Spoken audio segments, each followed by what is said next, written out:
কেরাম মান্যগণ্য ব্যক্তিবর্গ অনেক বড় বড় মেহমান বৃন্দ উপস্থিত হয়েছেন। আমরা সবাইকে ধন্যবাদ এবং মোবারকবাদ জানাচ্ছি রসুলাবাদ পরিবারের পক্ষ থেকে।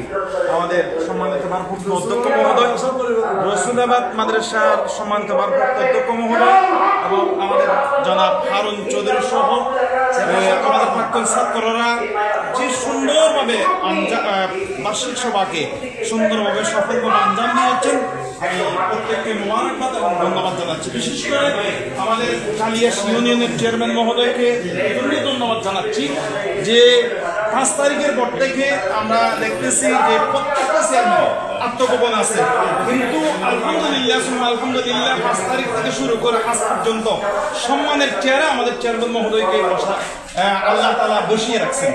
আমরা দোয়া করি আল্লাহ তাআলা এই সম্মানিত চেয়ারে মওত পর্যন্ত বসা রাখবেন। রসুলাবাদ মাদ্রাসার আমার জীবনে 24 বছর, এই 24 বছরের জীবনে আমি দেখেছি এই মাদ্রাসার ভবনটা হয়েছে আসলে আমাদের চেয়ারম্যান মহোদয়ের প্রচেষ্টা। হাজার হাজার টাকা উনি দিয়ে ঢাকা এবং শহরে দিয়ে এই মাদ্রাসার অনুমোদনটা নিয়ে এসেছেন। সাক্ষী হলেন আমি এই মাদ্রাসায় 22 বছর আরবি প্রভাষক ছিলাম। এই প্রভাষক থাকাকালীন সময়ে বেস থেকে শুরু করে আলিম ক্লাসের কিতাব থেকে শুরু করে প্রত্যেকটা কাজে আমাদের চেয়ারম্যান মহোদয়ের সহযোগিতা ছিল।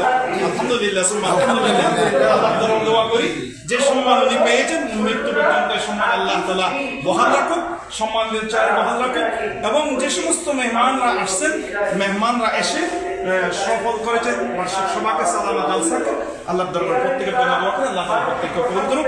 ওয়া মা আলাইনা ইল্লাল বালাগ। আসসালামু আলাইকুম ওয়া রাহমাতুল্লাহি ওয়া বারাকাতুহু।